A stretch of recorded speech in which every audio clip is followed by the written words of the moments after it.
Hello दोस्तों, नमस्कार। अपना उत्तराखंड चैनल में एक बार फिर से आप लोगों का स्वागत है।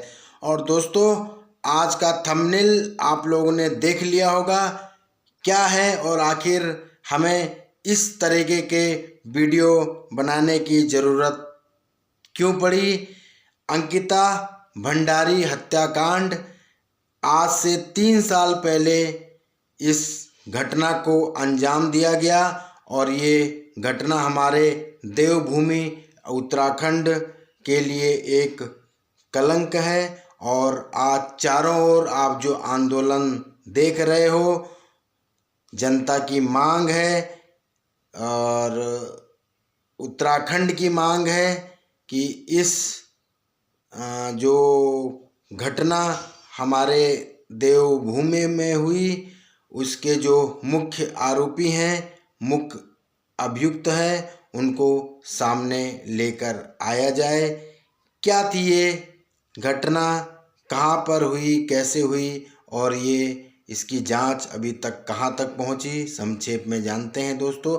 आज से 3 साल पहले अंकिता भंडारी ऋषिकेश के एक रिसोर्ट्स में जॉब करती थी, नौकरी करती थी दोस्तों। और उसी रिसोर्ट्स राजनीतिक नेताओं द्वारा संचालित होता था। और उसी रिसोर्ट्स में हमारी बेटी, हमारी बहन अंकिता भंडारी को कुछ अनुचित काम करने के लिए प्रेशराइज किया गया। और जब हमारी बहन, हमारी बेटी अंकिता भंडारी ने अपने स्वाभिमान की रक्षा के लिए और अपने देवभूमि की संस्कृति की रक्षा करने के लिए अपने स्वाभिमान से समझौता नहीं किया, तो उसकी हत्या कर दी जाती है दोस्तों। और हत्या में आरोपी तीनों लोग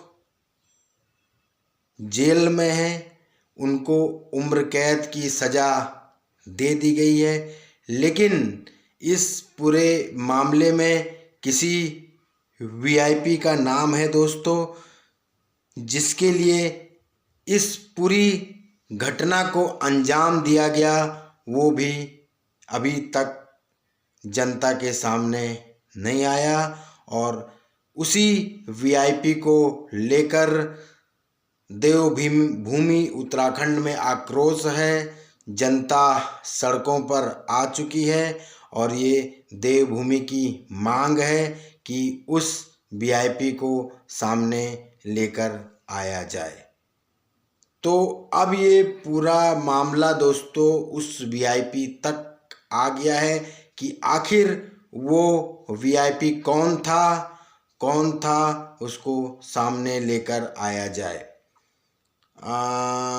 न्यूज़ सोशल मीडिया में इस तरह की जानकारी भी है कि उस वीआईपी को राजनीतिक दलों का संरक्षण प्राप्त है और इसलिए उसको सामने लेके नहीं आया जा रहा है।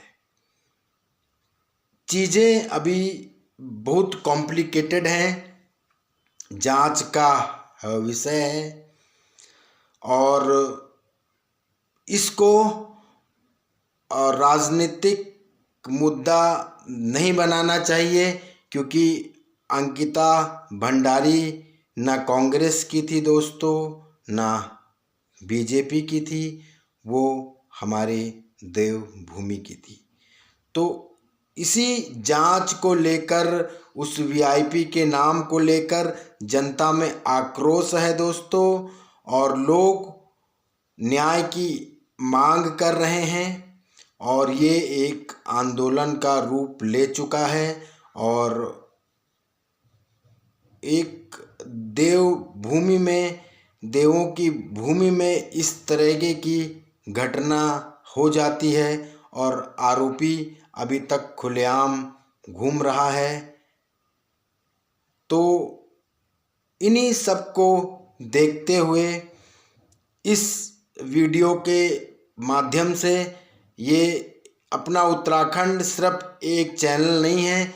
ये आज यहाँ पर जो चीज़ें बोली जा रही वो पूरी देवभूमि की आवाज़ है, पूरे उत्तराखंड की आवाज़ है।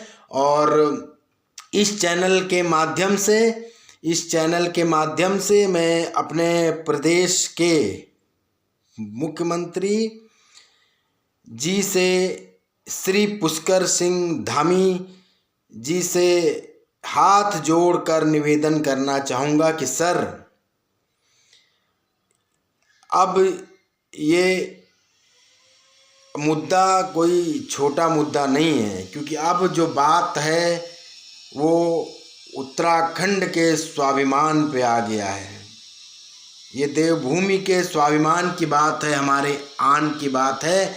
अब आपको सत्ता की मोह माया त्यागनी चाहिए और एक ऐसा ऐतिहासिक फैसला देना चाहिए कि आने वाली पीढ़ियां आपका नाम सम्मान से ले सके। अब तक आपने जो किया वो अच्छा ही किया होगा, लेकिन जो होना चाहिए मेरे हिसाब से अभी तक ऐसा कुछ भी नहीं हुआ है। तो आपसे पूरी देवभूमि, पूरी उत्तराखंड कम्युनिटी की ओर से मैं आपसे निवेदन करता हूँ कि जो ठीक हो, जो उचित हो, इस समय राजनीतिक दबाव में और ये राजनीतिक सत्ता का मोह माया आपको छोड़नी चाहिए, आपको त्यागनी चाहिए। और आपको एक राजा और प्रजा के बीच में जो संबंध होता है उसको ध्यान में रखते हुए एक ऐतिहासिक फैसला लेके आना चाहिए। और इससे हमारे समाज को एक रास्ता मिलेगा और आज आपका इस तरीके का फैसला आने वाली पीढ़ियों के लिए एक अच्छा मार्गदर्शन होगा दोस्तों। तो अभी भी हमको उम्मीद है कि एक बेहतरीन फैसला हमारे गवर्नमेंट के द्वारा, हमारी सरकार के द्वारा बहुत ही जल्दी आएगा और ये फैसला ऐतिहासिक होगा दोस्तों। हमें इस फैसले का सम्मान करना चाहिए। क्या होता है आखिर वो वीआईपी कौन है, ये आने वाला वक्त हमें ज़रूर बताएगा। तो अभी तो हम इंतज़ार कर रहे हैं कि हमारी सरकारें कुछ करेंगी, कुछ अच्छा ही करेंगी। अब बात कर लेते हैं कि जहाँ पर सिस्टम फेल होता है वहाँ पर क्या होता है दोस्तों।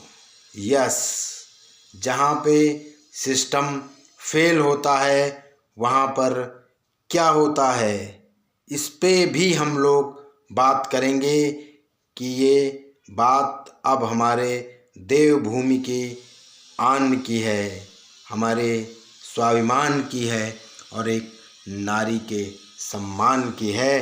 दोस्तों, हमारी देवभूमि में स्वयं के फैसले करने की शक्ति है। ये सिर्फ देवभूमि नहीं है, देवों की भूमि है। देवों की भूमि है, यहाँ की मिट्टी और पत्थर भी देवता की तरह पूजा जाता है। देवों के देव महादेव की भूमि है, माँ जगत जननी दुर्गा की भूमि है। ये अपने फैसले खुद ले सकती है, ऋषियों की भूमि है। स्वर्ग का रास्ता भी यहीं से होके जाता है और इन शक्तियों में, इस प्रदेश में, इस देवभूमि में वो शक्ति है कि खुद के फैसले खुद ले सकती है। और इतिहास गवाह है दोस्तों, जब इस देवभूमि ने खुद फैसले लिए हैं तो वो विध्वंसकारी भी हुए हैं, सृजनकारी भी हुए हैं और वो फैसले हमेशा ऐतिहासिक हुए हैं। तो आखिरी फैसला जब ये सरकारें फेल हो जाएंगी तब हमारी देवभूमि अपना फैसला खुद लेगी दोस्तों। तो इंतज़ार कीजिए, कुछ तो होगा और ऐतिहासिक होगा। यहाँ से नहीं होगा तो वहाँ से होगा, लेकिन होगा दोस्तों।